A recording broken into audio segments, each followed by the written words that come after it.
We're back inside now, and I thought I would quickly give you a little short story that happened today while I wasn't here. So this is my child's version of events, not firsthand. So I was cleaning, finished, and as I was packing up everything, I saw that I had received a text. For what it's worth, I turned my ringer off because he don't normally text me, but regardless, I check it throughout the day. I hadn't checked it from when he texted me. Because I play YouTube the entire time I'm cleaning. So, I was doing my cleanup, checked my text, saw my son said, "Mom, please call me when you're done cleaning." I'm like, my son never wants me to go, right? So I'm like, I had to stop what I'm doing, and I call him like, "What's up?" And he's like, "I need to tell you a story." And he's like, "Remember how I told you that one dog?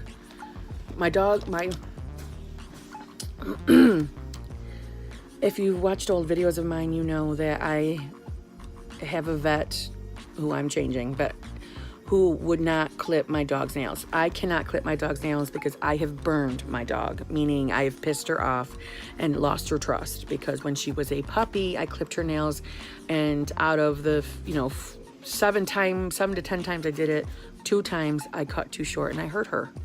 And so I take full fault for that. So she doesn't want me to do it, and I'm not gonna force her to let me do it because I hurt her. And, maybe some people don't agree with that and they think I should just take it. No. I feel guilty for doing it. I am a dog lover. I'm telling you, my dog is not my dog. My dog is my child. So you should know that about me, so I'm not too cuckoo, okay? But I hurt her, so I will not cut her nails anymore. I want them done by somebody who actually knows what they're friggin' doing, right? So I've asked my vet on multiple occasions, please cut her nails, Obviously, my dog doesn't just politely hand her paw over. She she's yanking back and, dancing around the room to get away from you because she knows it's coming, okay? So the only way we'll do it is if we put her out. And if you also didn't know to me, one of my largest phobias is anesthesia. I would go under anesthesia if it was a life and death situation, and same thing with anybody that I am in charge of. It would have to be life and death before I would play games with anesthesia. It's a no-joke situation. I don't like it. It scares the hell out of me. And I'm not going to frivolously put my dog under to get her nails clipped. Okay, so, that's totally annoyed me. So, me thinking, this poor dog's nails are getting long. Something's got to be done. What am I going to do? So I searched on the internet, and daily walking on pavement, not just pavement, no, give her some grass time. I gotta make sure I put that in there if anybody's dumb is watching this. Giving her some walk time on pavement will help, go at her nails. So I'm like, all right. I mean, she does get a daily walk on pavement. So we just made her walk a little bit longer, which is taking her through the boulevard. And so over the summer, my son let me say, it was probably in May when I looked that up. And that's about when he started taking her on the daily walk down from our house, which is probably like 10 to 11 houses down from us. It's not even a full block. What in a city would be considered a block. From our house, and then it's this boulevard. It's just, just a couple of hoopy circles, a development type thing. So they go on that walk every day, and they had a one-time experience where a dog burst out the door and came running after them. Didn't do anything to him, but ran after him, gave him a little tiny bit of a scare. So my answer was, don't walk by that house again. There's enough loops and circles in that place. Don't walk by it again, okay? But he must have walked by it again and had no issues, so thought it was safe to continue walking that way. So today on that walk, mind you, this dog belongs to an older kid of him. My son's going to go into 11th grade. This is the home of a senior, and you know how kids are. They give a shit about the older kids, not like us adults who don't care how old you are. If you need to be told off, you need to be told off. So he didn't say anything the first time when that senior just stood in the doorway and watched their dog go after ours. And, my son got away quick enough, but to me, that was an indication that senior's a turd. You don't call your dog back, being that we also live in a village and a town that has a leash law. You know, right? Okay, you're being a turd. So, several weeks have gone by since that experience. So today, my son went on their daily walk, and I'm so annoyed. I get mad when I'm thinking about it all over again. I'm sorry. They went on their daily walk today, and that turd of a person, senior, you know, what does that make her? 17 or 8? It's a girl, a 17 or 18-year-old, is standing outside with a friend. The dog bursts out of their door.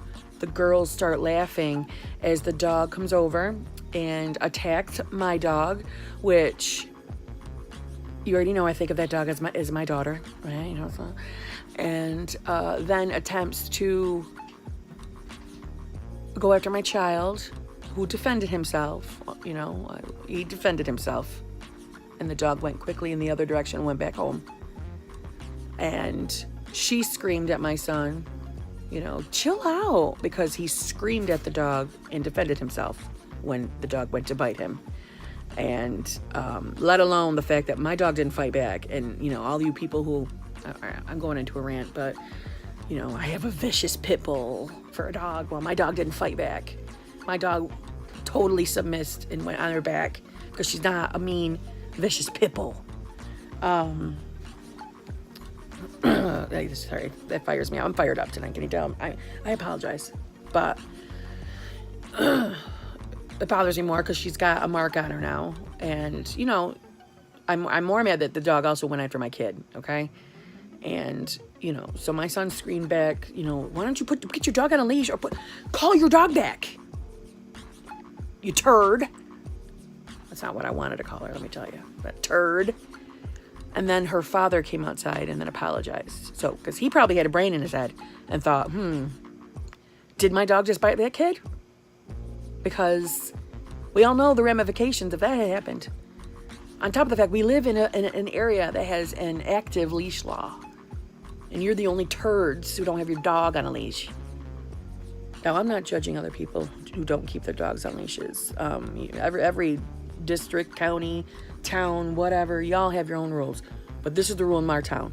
And if you don't have your dog on a leash, I would think you would have the intelligence that if it's running after another person and their animal, that you would have the brain to call your dog back. So I am not judging anybody. I am, however, judging that friggin' 18-year-old brat who thought it was funny, you know. So it wouldn't have been funny if that dog had come into actual contact of my child's skin. And you're lucky it didn't break through the skin of my dog either. You know what I'm saying?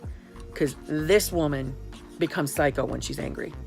And I wanted to go right to that house, but he begged me not to because he's got to face her in school. So they're lucky no contact happened. No actual breaking of skinage, because it would have been on. I'm still fired up about it. I am happy that the father immediately came outside and apologized, though. So, you know, we're fine. That quelled my instant rage, which, you know, anybody out there, parents, you know, when anything comes into contact with what you consider to be your children, you're ready for, you know what I mean? But that did not make me happy. So then I have now put the rule in: you are not to walk by that house anymore. And when you go on your walk, I'm going to randomly show up, and if I catch you in that area, there's going to be severe groundage happening, because why go back and antagonize that stupid ass dog? Anyway, that was my day. Another beautiful day in the life and adventures of Kimmy Tease Me. Sorry, is that negative? I'm sorry, guys. You know how I am. I just say exactly what I'm thinking. That's good and that's bad sometimes. That's it.